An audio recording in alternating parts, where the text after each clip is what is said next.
ಈ ಅಧಿಕಾರ ಹಂಚಿಕೆಯ ವಿಚಾರಕ್ಕೆ ಕೆಪಿಸಿಸಿ ಅಧ್ಯಕ್ಷರ ಬದಲಾವಣೆಯ ವಿಚಾರಕ್ಕೆ ಎಸಿಸಿ ಅಧ್ಯಕ್ಷ ಮಲ್ಲಿಕಾರ್ಜುನ್ ಖರ್ಗೆ ಅವರು ಖಡಕ್ ಎಚ್ಚರಿಕೆಯನ್ನು ರಾಜ್ಯ ನಾಯಕರಿಗೆ ಕೊಟ್ಟಿದ್ರು. ಅದಾದರೂ ಕೂಡ ಅವರ ಬಹಿರಂಗ ಹೇಳಿಕೆಗಳು ನಿಲ್ತಾ ಇಲ್ಲ. ಸೈಲೆಂಟ್ ಎಂದ ಮೇಲೆ ಸ್ವಲ್ಪ ದಿನವಷ್ಟೇ ಎಲ್ಲರೂ ಕೂಡ ಸೈಲೆಂಟ್. ಪೂರ್ಣಾವಧಿ ಸಿಎಂ ಬಗ್ಗೆ ಮತ್ತೆ ಮತ್ತೆ ಮಾತನಾಡ್ತಾ ಇದ್ದಾರೆ ಸಚಿವರುಗಳು. ಎಐಸಿಸಿ ಅಧ್ಯಕ್ಷರ ಎಂಟ್ರಿ ಕೊಡಬೇಕಾದಂತಹ ಅನಿವಾರ್ಯತೆ ಸೃಷ್ಟಿಯಾಯ್ತಾ ರಾಜ್ಯ ಕಾಂಗ್ರೆಸ್? ಎಐಸಿಸಿಯಿಂದ ಬೇರೆಯದ್ದೇ ಕ್ರಮದ ಲೆಕ್ಕಾಚಾರ ಶುರುವಾಗ್ತಾ ಇದೆಯಾ ಹೇಗೆ? ರಾಜ್ಯ ಕಾಂಗ್ರೆಸ್ ಗೊಂದಲಕ್ಕೆ ತೆರೆ ಎಳೆಯುತ್ತಾ ಹೈಕಮಾಂಡ್ ಅನ್ನೋದು ಈಗಿರುವಂತಹ ಕುತೂಹಲ, ಈಗಿರುವಂತಹ ಪ್ರಶ್ನೆ. ಅಧಿಕಾರ ಹಂಚಿಕೆಯ ವಿಚಾರ ಚರ್ಚೆ ಆಗಿದ್ದು ವರಿಷ್ಠರ ಮಟ್ಟದಲ್ಲಿ. ರಾಜ್ಯ ನಾಯಕರುಗಳ ಬಗ್ಗೆ ಅದು ಗೊತ್ತೇ ಇಲ್ಲ.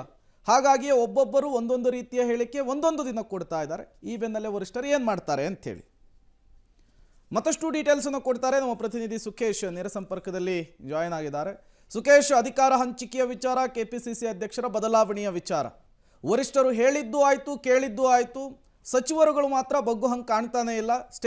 ಸ್ಟೇಟ್ಮೆಂಟ್ಗಳ ಮೇಲೆ ಸ್ಟೇಟ್ಮೆಂಟ್ಗಳನ್ನು ಕೊಡ್ತಾ ಇದ್ದಾರೆ, ಹೇಳಿಕೆಗಳನ್ನು ದಾಖಲಿಸ್ತಿದ್ದಾರೆ.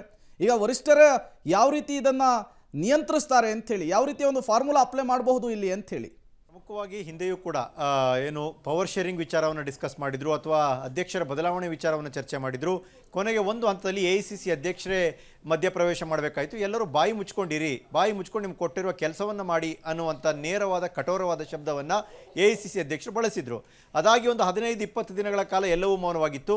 ಆದರೆ ಮುಖ್ಯಮಂತ್ರಿಗಳೆಲ್ಲೋ ಒಂದು ಕಡೆ ತಮ್ಮ ಮನದಾಳದ ಅಭಿಪ್ರಾಯವನ್ನು ವ್ಯಕ್ತಪಡಿಸೋಕೆ ಹೋದ ಸಂದರ್ಭದಲ್ಲಿ ಅದೇ ದೇವರಾಜ ಅರಸು ಅವರ ಹೆಚ್ಚು ಅವಧಿಯ ಸಿ ಎಂ ಒಂದು ರೆಕಾರ್ಡ್ ಏನಿದೆ ಅದನ್ನು ಬ್ರೇಕ್ ಮಾಡಬೇಕು ಅನ್ನುವಂಥ ಒಂದು ಅಭಿಪ್ರಾಯ ವ್ಯಕ್ತಪಡಿಸ್ತಾ ಇದ್ದಂತೆ ಸಚಿವರುಗಳು ಮತ್ತೆ ಆಕ್ಟಿವ್ ಆದಂತೆ ಕಾಣಿಸ್ತಾ ಇದೆ.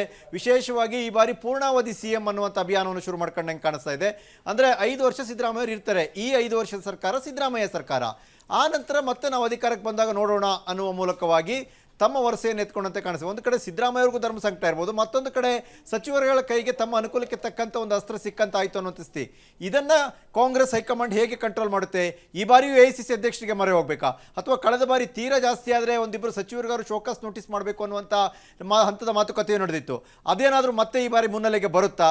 ಹೀಗೆ ಸಾಕಷ್ಟು ವಿಧಾನ ಚರ್ಚೆ ನಡೀತಿದೆ. ಆದರೆ ಈ ಎಲ್ಲ ಕಾಂಗ್ರೆಸ್ನ ಗೊಂದಲಕ್ಕೆ ಬ್ರೇಕ್ ಹಾಕುವ ಆ ಫಾರ್ಮುಲಾ ಯಾವುದು ಅನ್ನುವಂಥದ್ದೇ ಈಗ ಸದ್ಯಕ್ಕೆ ಇರುವಂಥ ಪ್ರಶ್ನೆ ಕೂಡ.